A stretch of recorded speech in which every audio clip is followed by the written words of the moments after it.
Afternoon, everybody. Welcome to Solo ReacTalk. This afternoon, I'm going to be heading over to A Vox in the Void. I'm going to do a double hitter from A Vox in the Void, requested by Anthrax Crab 2222.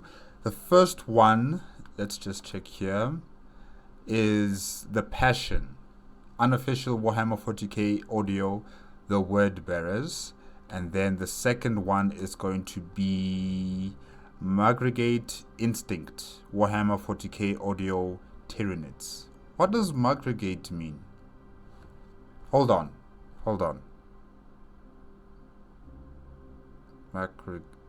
Magregate Instinct. Okay, Magregate, an unusually large worker ant. Okay, definitely, yes. The Tyranids can be an unusually large worker ant. That's true, definitely. Okay, yeah, but I'm digressing. Those are the two videos I'm going to be reacting to today from A Vox in the Void. And yes, we're starting first with A Passion, or The Passion, Unofficial Warhammer 40K audio, The Word Bearers, and then next it will be Magregate Instinct. Yes. Alright, let's start. Oh yeah, remember, if you want to check out my previous reaction to other Warhammer 40K content created by A Vox in the Void, remember that the playlist card for the Warhammer 40K content created by YouTubers reaction playlist is going to be at the top right here. Just click on it and be able to access them. And let us start. 3, 2, 1, go.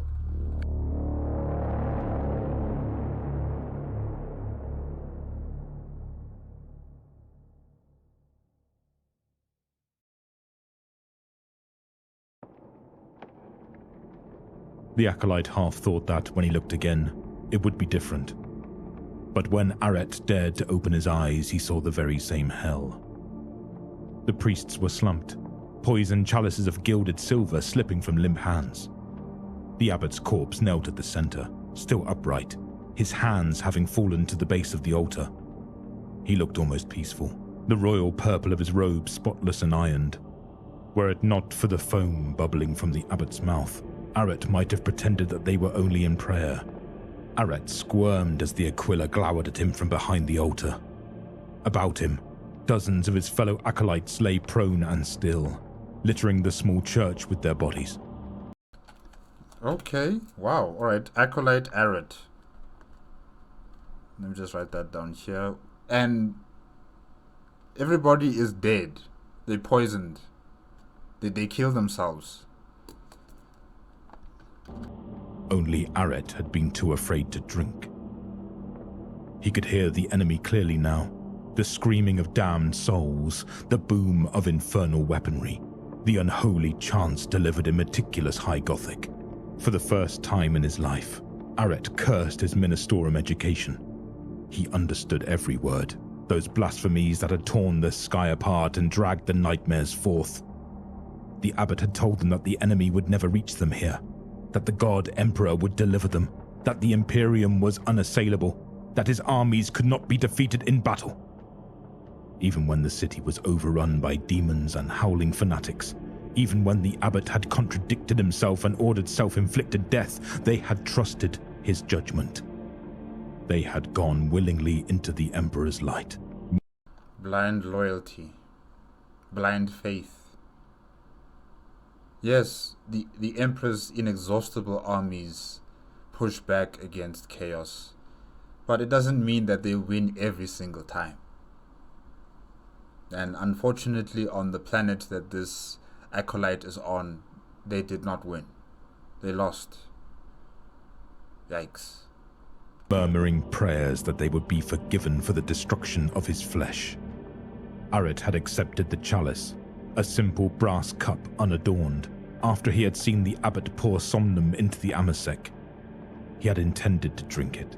He had brought the cup to his lips like everyone else. But something in him had protested. His lips had closed, his throat had choked, and he had scrubbed away at his lips with a primal terror when he had realized he did not want to die. You want to live. No matter what happens, you want to live. There is no shame in that. There is no shame in that. Forgive me, he said, forcing his eyes away from the corpses and to the Aquila above. He could feel the stare of stained glass saints staring down at him, and trembled with terror.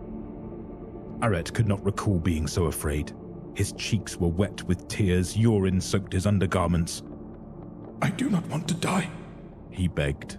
Please, forgive me. I do not want to die.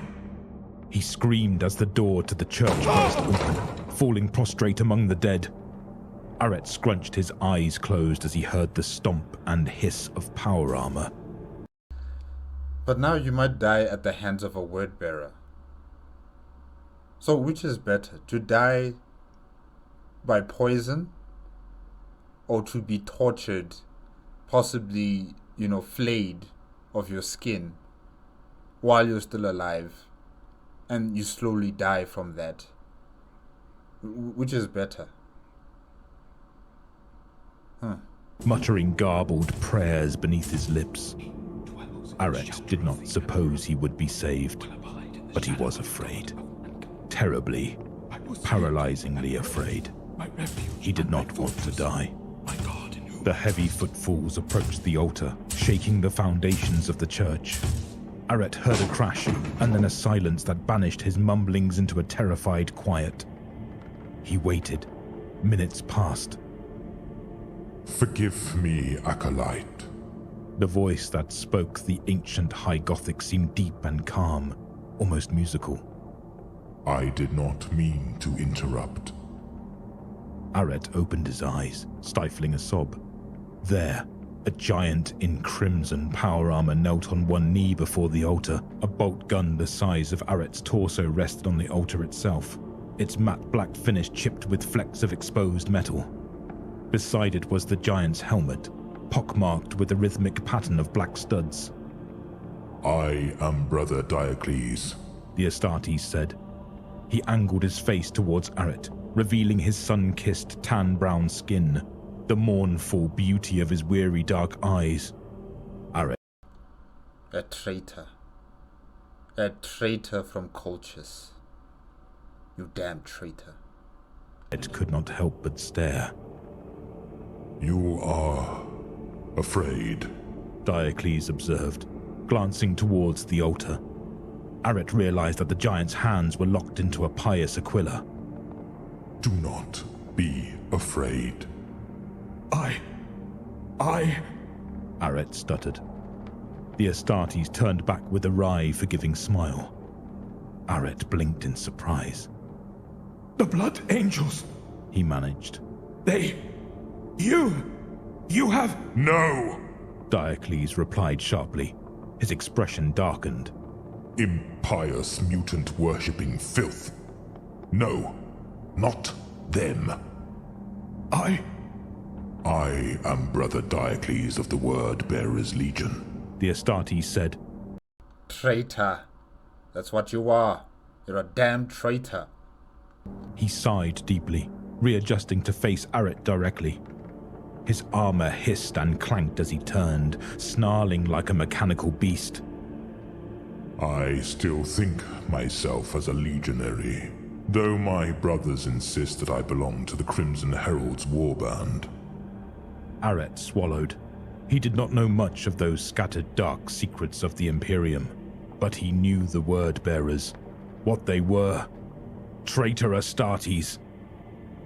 You are confused, Diocles suggested. He stared deep into Aret's eyes. You are still afraid. You think I am a monster. Because you are a monster. A traitor. Yes. But what would you say if I told you that we are alike in faith? The brazenness of the blasphemy emboldened Aret to speak. That doesn't matter, okay? That doesn't matter if you are one in faith. That doesn't matter, okay? There's one who's loyal, and then there's one who's betrayed the emperor. You are part of the side that betrayed the emperor. You're a traitor. Coming here saying that we follow the same faith. Why? That is not true, he said, his voice sounding frail in comparison with the Astartes. The traitor smiled thinly. To think what the Emperor would say if he saw this place. His eyes passed over stained glass saints, somber statues, purple curtains lined with gold. When he finished, his eyes closed as if to savor what he had seen. I have visited many churches, many grander than this, many more richly decorated, but there is something about this temple that pleases me. It is like I have visited this place before, in a childhood lost or in a dream, distant. He smiled. Probably it reminds you of the churches that were built on your homeworld of cultures. Yeah. It's giving you some sort of nostalgic feeling. His eyes still closed.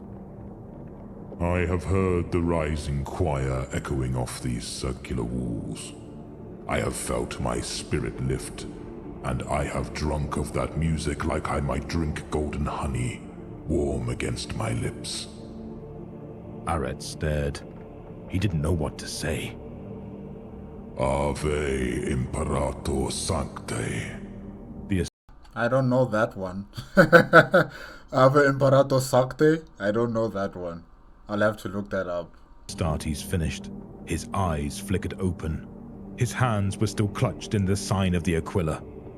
You are mocking me, Aret said, his voice barely a whisper.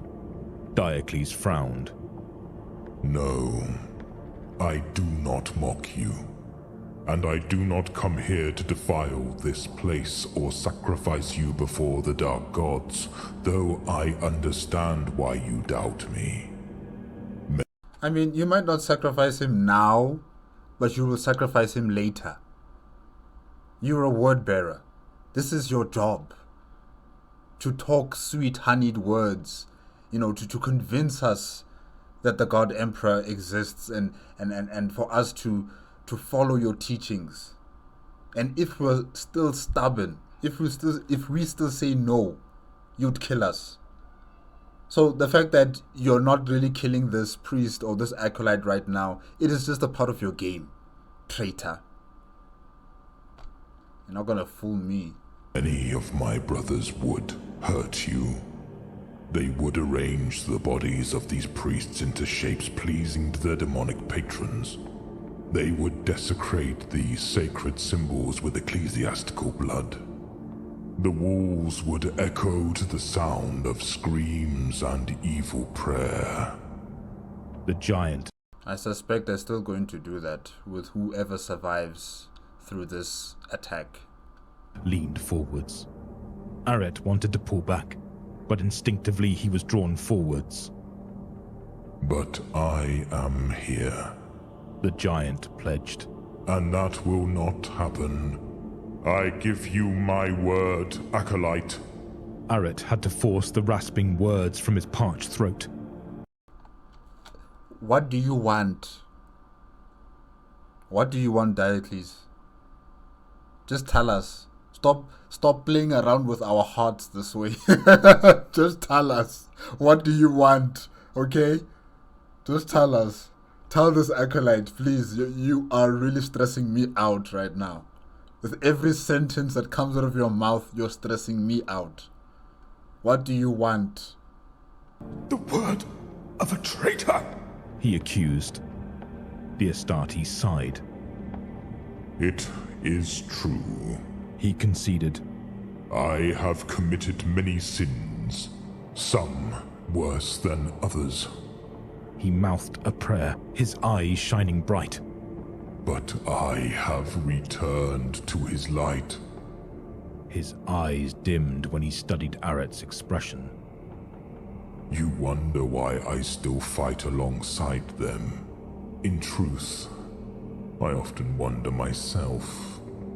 But then I see a place such as this and claim it for myself. Then I realize that I walk the Emperor's path. You are insane. He is insane. That makes no sense. Because the moment you leave this, place of worship, your what are they called? The Crimson Heralds are going to burn it down. You're just one Astartes. Or traitor Astartes, I should say. And then you still have the audacity to say that you walk in the Emperor's light.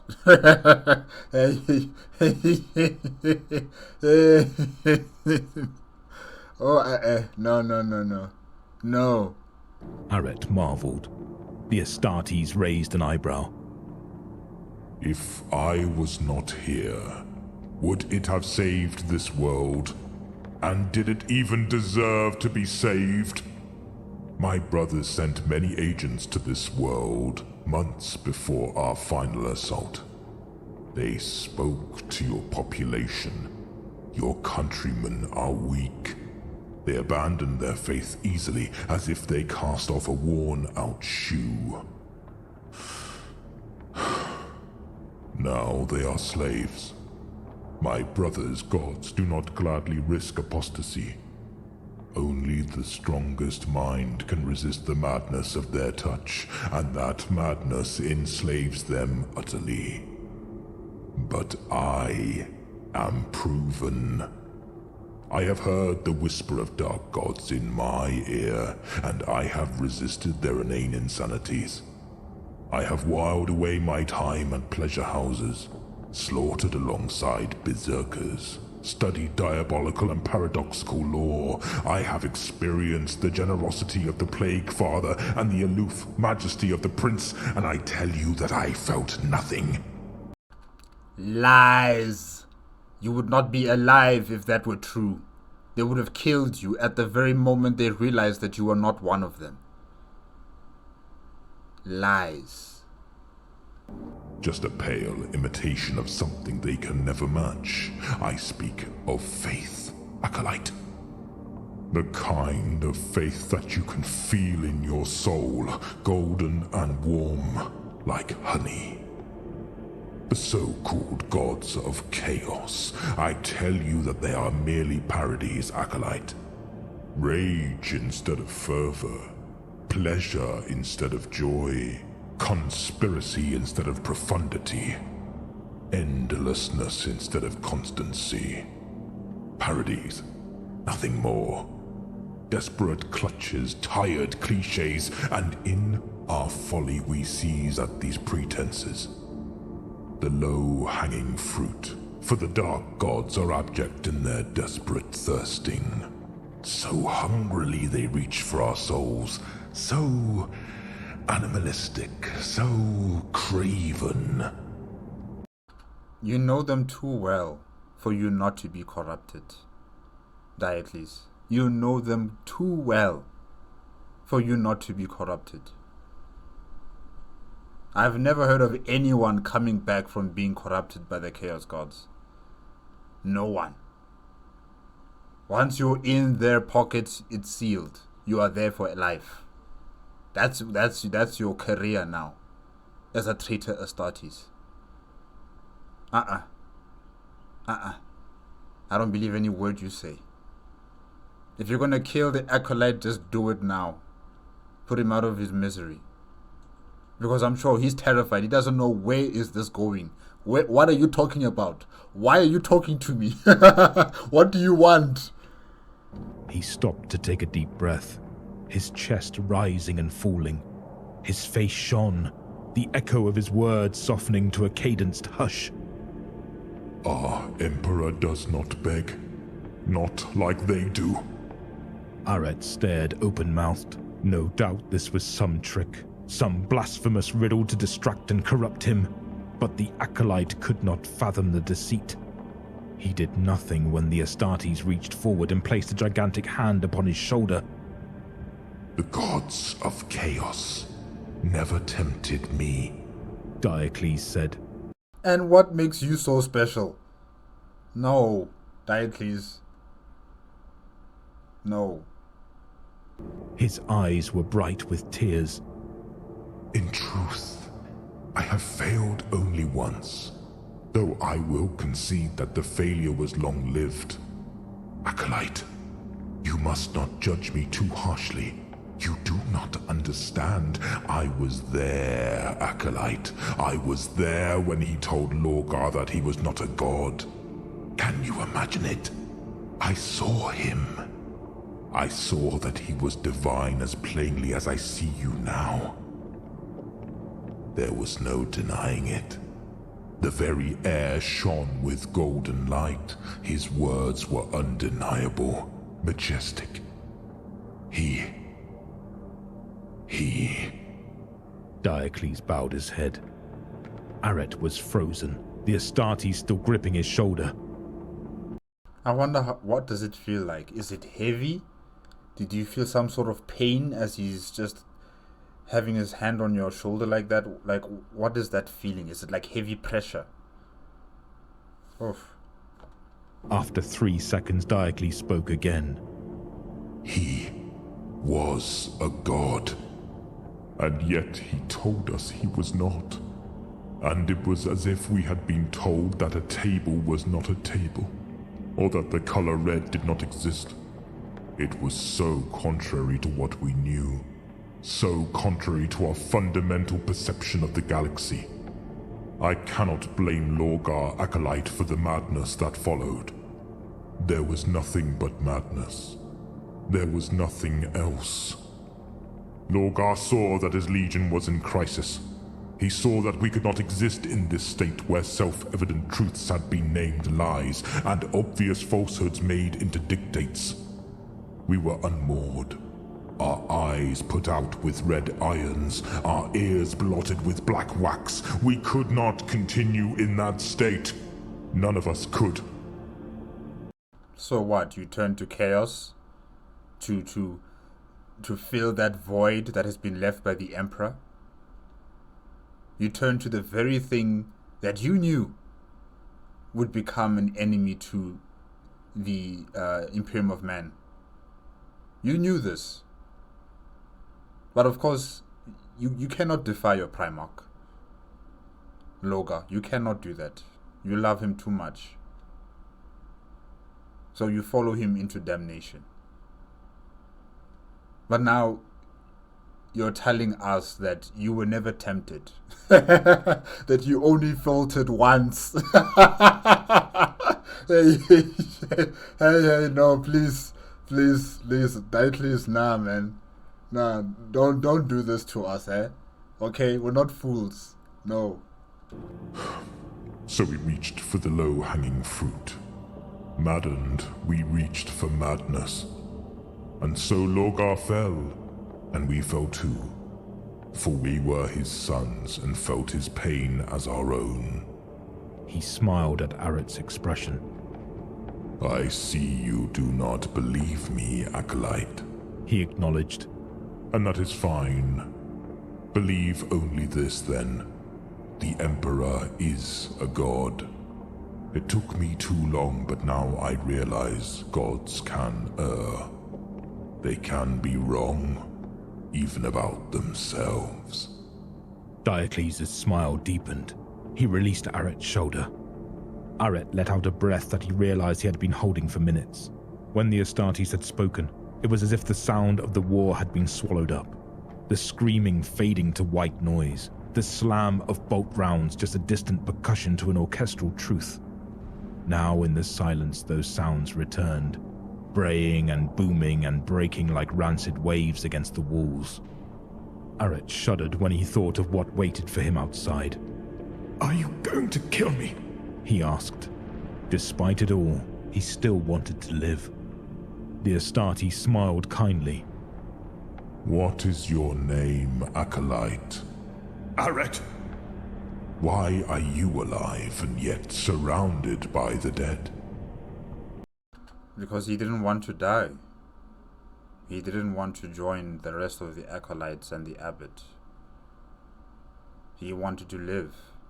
No matter the circumstances or the potential problems he might face, he still wants to live. Even at this very moment, he wants to live. Like I said, there's nothing wrong with this. You know, it's understandable that you fear death and that you don't want it, and that the mind or the heart will override any sort of action that you might want to take. And it's okay. It's just that you're playing directly into the hands of those who are corrupted by chaos. They thrive on human weakness. And this traitor Marine here, this traitor Astartes, he's gonna play you like a puppet. I just see it right now. Aret hung his head. Though he didn't know why, he felt shame before this fallen Astartes. I was too afraid to join them. And why did they choose to die?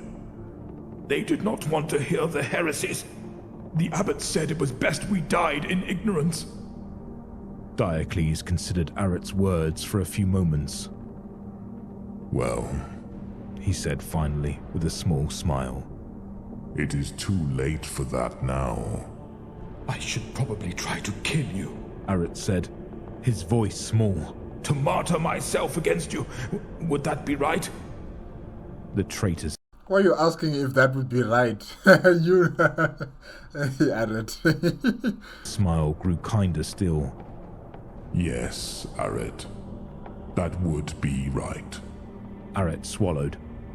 There was a knife at his belt, more fit for cheese than flesh, but if he drove it into the Astartes' unguarded eye, then maybe he would stand a chance.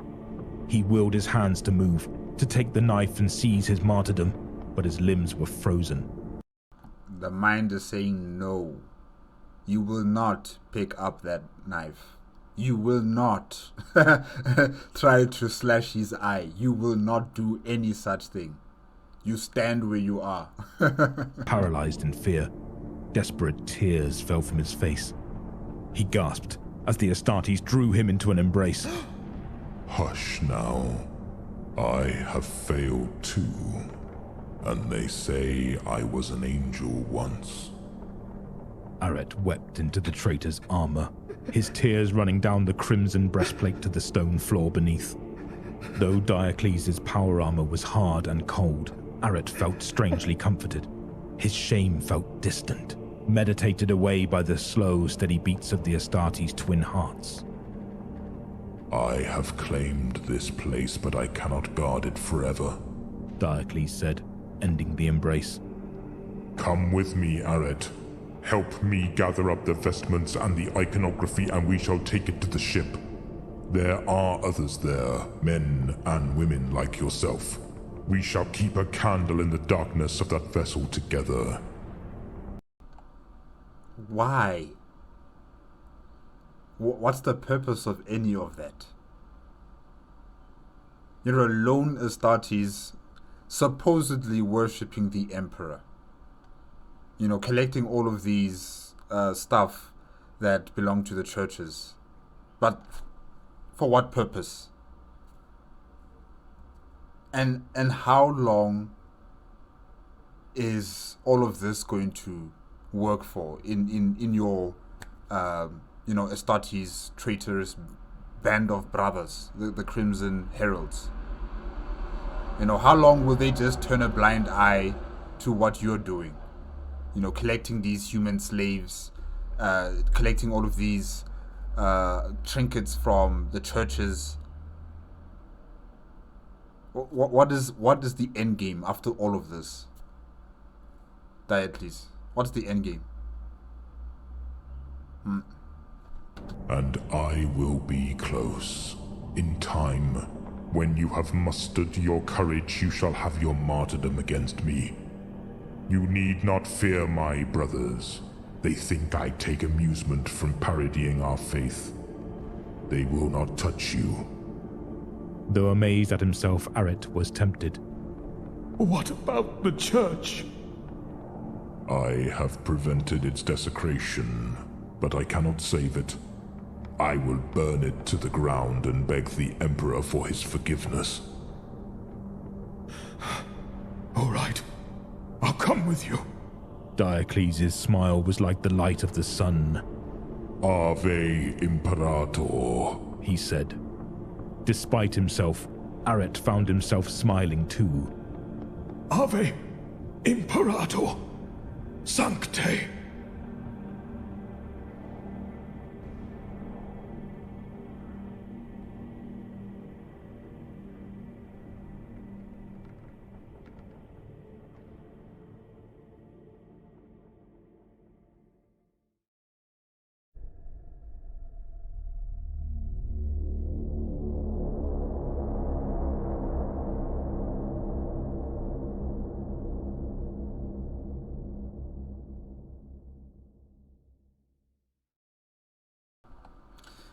Oh, okay. That was The Passion, an unofficial Warhammer 40K audio, the word bearers made on the A Vox in the Void, requested by Anthrax Crab 2222. Yeah, I really feel for Arid, the Acolyte. I really do feel for him. I understand how he is, his mind and his heart and just his entire body is in turmoil, because he understands what he needs to do, in terms of killing himself like the rest of his acolytes and the abbot, to prevent himself to being used as a slave or as a sacrificial ornament to the chaos gods, or to suffer through some sort of painful situation at the hands of these traitor Astartes, and he could not kill himself. He just could not bring himself to do it. I understand. And I also understand why he also could not bring himself to kill himself against this word bearer, Diocles. I understand.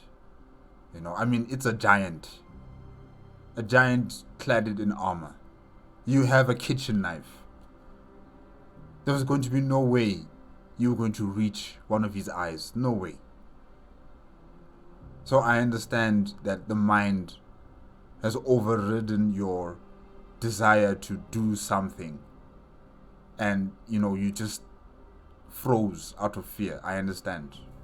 There's nothing wrong being fearful. There's nothing wrong being a coward at that very moment. There's nothing wrong at all. It's understandable.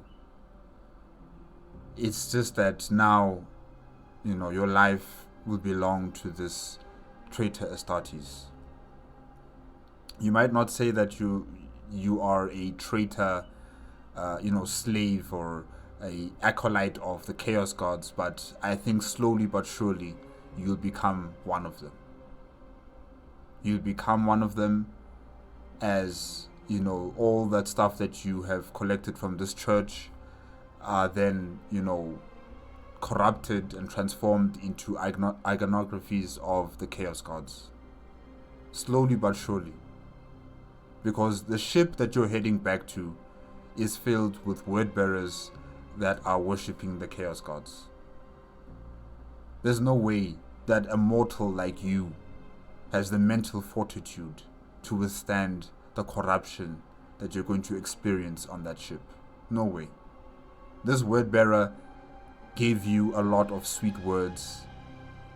He had a very beautiful, monologue about his past and what happened to him, and him seeing the emperor and saying that the emperor's a god. Yeah, it's everything that anyone would want to hear, or not what would they expect from a traitor Astartes, to hear that the god, the emperor of mankind is a god emperor. He made you feel comfortable. He made you feel secured. And that's what he wanted. That's what he thrives on converting the innocent, the ignorant, the desperate, the fearful. That's what he thrives on. And he succeeded. These are the teachings that he got from his homeworld of cultures. These are the teachings that were further instilled in him as he became an Astartes. These are the teachings that he learned from his Primarch. So, yeah, it's hopeless for you. It's hopeless for you. You are going to become a thrall of this Astartes. and in due time you will become a thrall of chaos as well. The passion. Wow. Alright guys, yeah, this was good. This was really good from A Vox in the Void, and thank you again to Anthrax Crab 2222 for the request. Now we are heading over to the next video from A Vox in the Void to complete the double hitter. Let me just get it again. The name of the video.